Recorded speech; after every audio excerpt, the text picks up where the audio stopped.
Hello, and welcome to People of the Pod, brought to you by American Jewish Committee. Each week, we take you beyond the headlines to help you understand what they all mean for America, Israel, and the Jewish people. I'm your host, Manya Brashear-Pashman.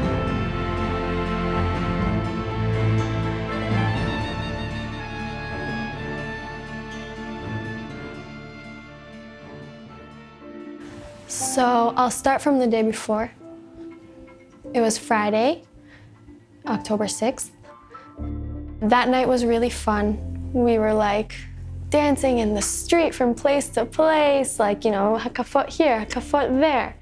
And he was like being so like himself times 100, hugging me and dancing with me and just like at the sea of Yosef. That was Yosef in a bottle, like celebrating his people, celebrating the Torah and being with his family. Like that was the peak for Yosef. They say the neshama knows 40 days before. So that, to me, he was getting all of it in. That's Sinai Gudalia, whose husband Yosef was killed on October 7th. In the uncertain days following the outbreak of the war between Israel and Hamas, Israeli filmmaker Shifra Soloveichik felt hopeless and hated, but not helpless. She used her craft to launch a digital initiative called Women of Valor, Women of War, an opportunity to lift up the Jewish women of Israel and share their stories of courage and perseverance. To mark Women's History Month, Shifra is with us now to discuss Women of Valor, Women of War. Shifra, welcome to People of the Pod. Thanks for having me. You've shared a little bit about the genesis of this project on your social media. You felt self-conscious, scared, like a lot of us did after October 7th. Can you share how you channeled that fear? So on October 7th, myself and like many Israelis, we woke up to sirens. My husband was immediately called for reserve duty that morning, and it was a very scary feeling because I had never experienced anything like that before. I grew up in the States. I moved to Israel when I was a young teenager. So my entire relationship with my husband, he was never in the army. So I never had that sort of experience within my relationship. The only word I could use to describe how I felt was scared. It was a very scary day. I remember being scared to walk to my in-laws' house that they lived very close by because there were sirens every other minute. And we live in an area in Israel where there aren't usually a lot of sirens, so we knew things were going on.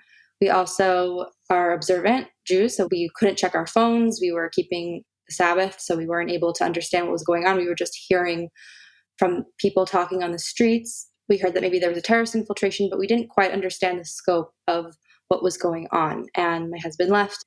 I didn't know what to do. I didn't realize that from that day, he would be in reserve duty for 4 months and our entire lives completely changed.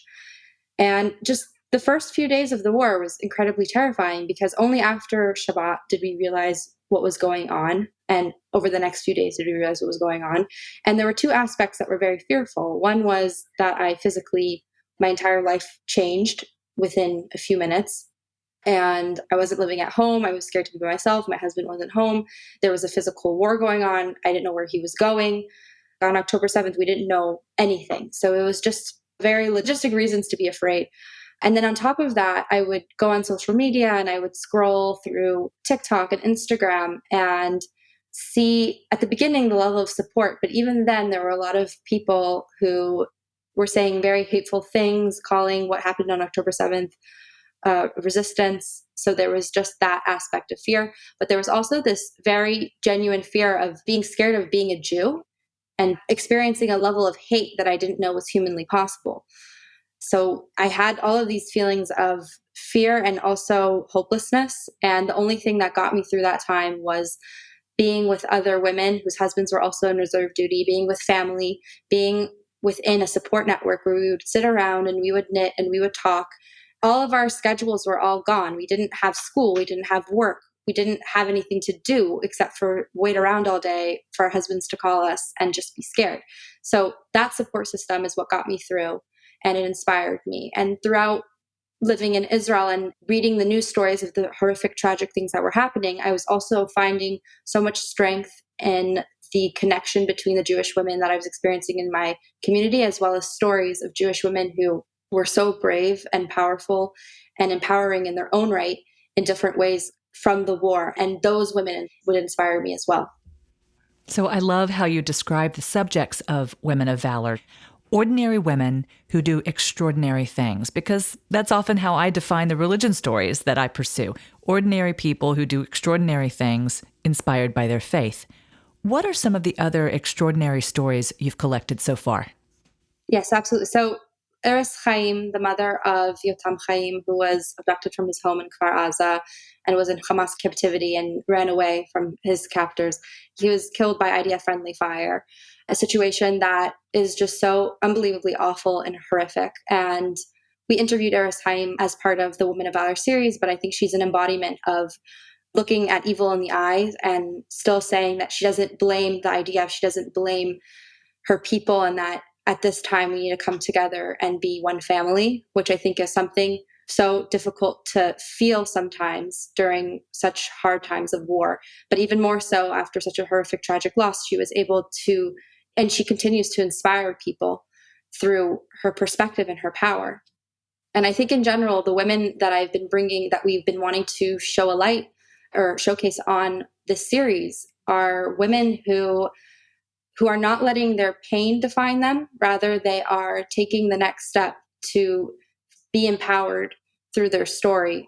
I think in general, with everything that's happened since October 7th, there's been so many awful tragedies that have happened to our people, or to the Jewish people. And it's very easy for us as a nation to connect through the pain and connect to each other and feel each other's pain and kind of sit in the pain. It's more so these women are letting their power, they are choosing to let that define them. And I think that's a really beautiful part of this platform that we're creating, which is connecting other women to our strength and to the beauty that comes along with the pain, but not letting the pain and the evil define who we are.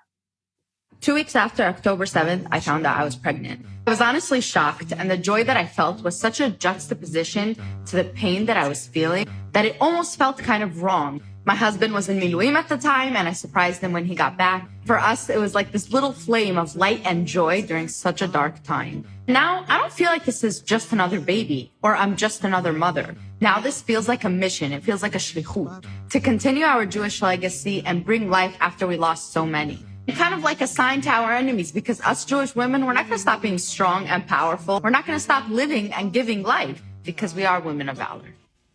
Shifra, how did you find the women for this project, like Sarah Lopez, who we just heard from? So we have two different parts of the project. We have documentaries as well as a social media platform. They work together, but they are kind of different entities in the sense that in the documentaries, I have 4 interviews with women that I specifically wanted to show their narrative. And our social media is open to everyone. Any Jewish woman can send in her submission of what her life has been like since October 7th, or how she defines what a woman of valor is. So with the submissions, we have so many women just sending us stories and ideas and thoughts, and they send it through a social media form, like in a social media structure. So they'll send either reels or posts or written posts or captions, and so many different ways. And that was just very organic. We post on our stories that we would love for you to share your story, and it comes to us. And it's just a beautiful initiative and way for us all to connect and feel seen and heard. And for the documentaries, that came more from a film background of just research and reaching out to specific women that I wanted to amplify their voices. And that was our production team working on that. And that was more from things I saw on the news, as well as friends of friends that I was inspired by. And I was like, you know what, I need to share her story. So it kind of happened in that organic route as well. Shifra, this project in many ways highlights how women are overcoming the unique challenges that face them in the aftermath of October 7th. Could we talk a little bit about those unique challenges, but also the added affront of doubt that Israeli women have faced unspeakable crimes? The UN recently validated the claims of sexual violence against women by Hamas, for example.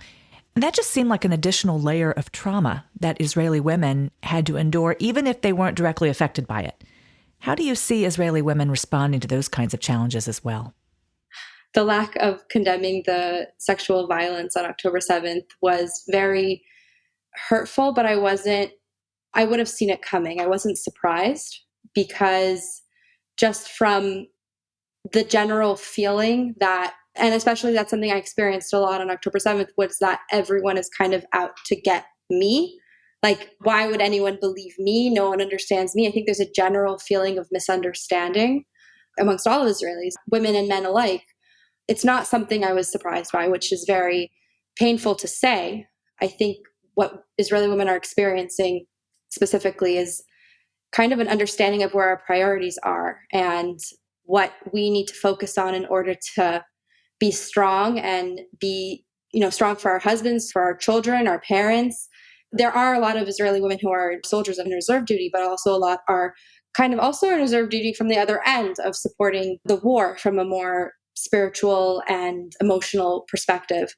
I think that is the biggest challenge of kind of just not letting anything faze you and being focused on how can we continue the conversation, how can we continue our lives in a healthy way. I think if I were to sit and think about all of the injustice since October 7th, I don't think I would be able to have it within myself to create a platform like this necessarily, because it's just so disappointing, but unfortunately not something that I would have expected otherwise. I think that there's a lot of immense trauma going on right now amongst all Israelis.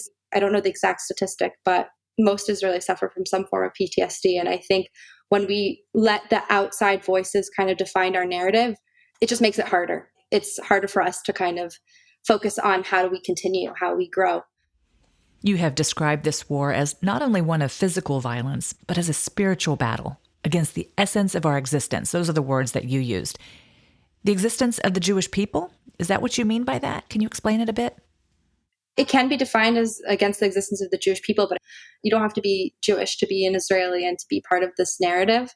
I think there are so many women of valor who are not necessarily Jewish. They could be Muslim, Christian, and they live in Israel, and they are also experiencing tragedy from this war.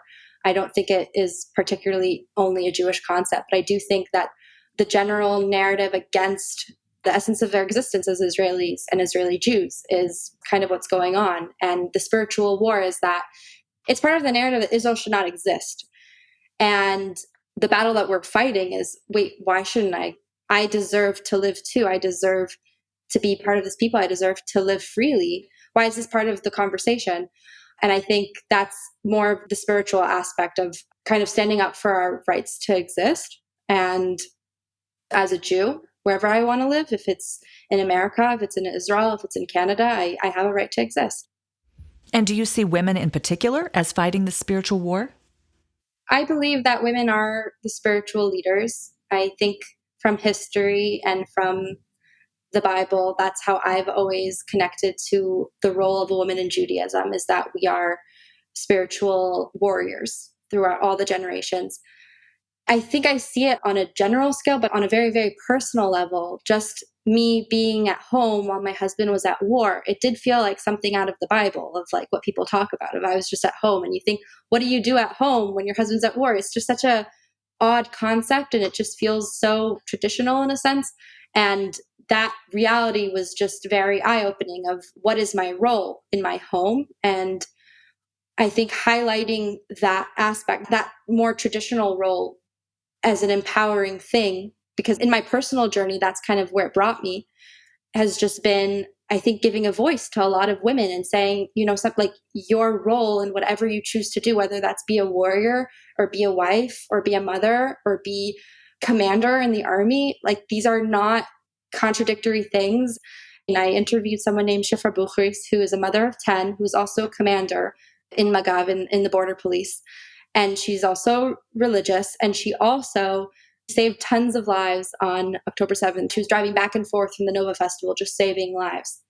And this is a woman that I think embodies this kind of complex, I think people kind of can see it as a complex idea of like, what is a woman of valor? What makes someone a spiritual warrior? And I think it's anything. It's anything. If you're a woman and you're fighting in whatever way, you're a woman of valor. And she's a great embodiment of that kind of like, are these identities complex? Or are they contradictory? And it's honestly, it's not. Like, we are all living here trying to be there for our families, be there for our friends and our nation. Why focus on women? As an Israeli Jewish woman, I see a lot of emphasis on the men in our society. And I think also as a whole, just growing up, I haven't seen so much representation of women voices that I connected with. I think it's specifically in the Israeli society, there's a big emphasis on the military. And it's more of a patriarchal society, I would say, not in a necessarily bad way. I think it makes sense in the context of us having a lot of wars, and there's just a lot of emphasis and honor placed on our male soldiers because of what they do, and it's incredible, and they of protecting Israel, and it makes sense.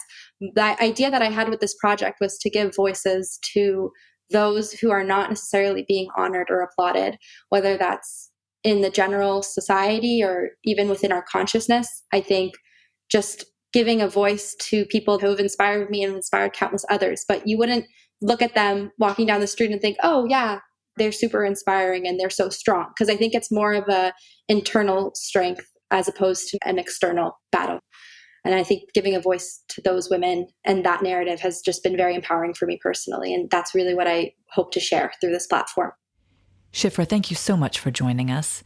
To learn more about Women of Valor, check out @ValorStories on Instagram and YouTube. Links are in our show notes. Thank you. Thank you for having me. If you missed last week's episode, be sure to tune in to hear from another woman of valor, Yael Alexander. Her son, Idan, an IDF lone soldier stationed on the Gaza border, was taken hostage by Hamas on October 7th, just moments after she spoke with him. Yael sat with me in the kitchen of her home in Tenafly, New Jersey, gave me a tour of Idan's room, and shared how she and her family have lived the past 5 months as they fight for his return. This episode is brought to you by AJC. Our producer is Atara Lakritz. Our sound engineer is TK Broderick. You can follow People of the Pod on Apple Podcasts or Spotify and learn more at ajc.org/peopleofthepod. The views and opinions of our guests don't necessarily reflect the positions of AJC. You can reach us at peopleofthepod@ajc.org. And if you appreciated this episode, please share it with friends and family and write a review on Apple Podcasts.